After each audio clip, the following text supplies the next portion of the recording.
Распоряжение президента мы расцениваем вполне удовлетворительно в том, что он дал поручение Кабинету министров, вышестоящим инстанциям о том, чтобы в сфере транспортных грузопассажирских перевозков работали только лишь граждане Абхазии.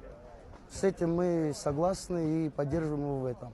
Данная необходимость в этом распоряжении, потому что не только недовольство за то, что здесь собрались ребята, также поступали жалобы от наших местных жителей, которые пользуются услугами транспортных перевозок грузопассажирских. И ограничить, чтобы эти все жалобы, правильно, они приняли соответствующий закон, который должен ограничить сферу деятельности иностранных граждан. В данный момент у нас приостановлена работа общеколлективная. Это очень положительно.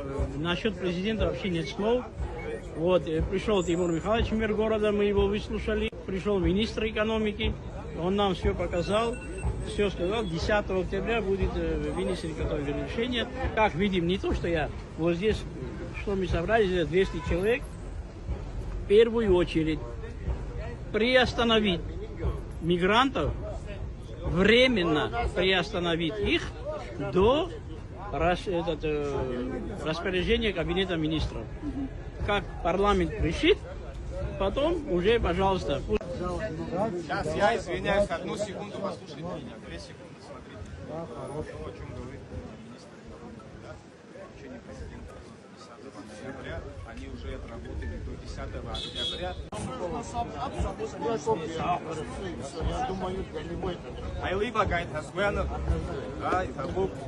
Сегодня опять люди собрались, их тревожит то, что иностранные граждане, занимаются перевозками пассажиров. Я вчера звонил президенту, объяснил, что в городе есть вот такая ситуация, люди собираются, их беспокоит вот такой-то вопрос. На что он мне ответил, что еще до момента, как люди стали собираться, об этой проблеме ему было известно. И 27 августа было дано поручение правительству внести изменения в законодательные акты, которые регулируют как раз выдачу этих лицензий. Президент поручение вам дал, и до 10 ноября, по-моему, насколько мне известно, да? Возможно, это будет еще быстрее принято.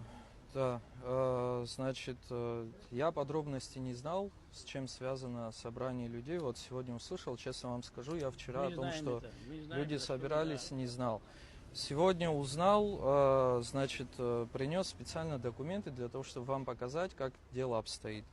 27 августа было совещание, президент его проводил, дал ряд поручений Кабинету министров, специально взял с собой, я свои выделил.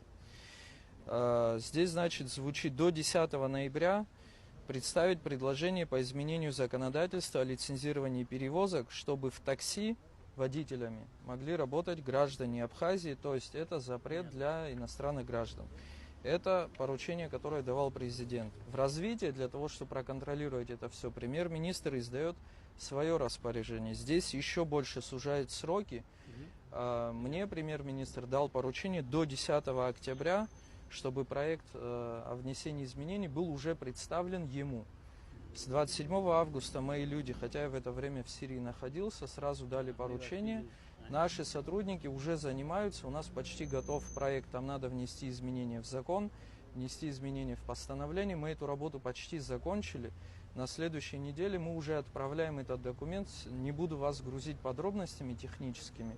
Пока он пройдет согласование по органам и все остальное, поручение премьер-министра до 10 октября этот документ уже будет у премьер-министра. И там будут все эти изменения расписаны. Если это будет одобрено, значит эти изменения вступят в силу.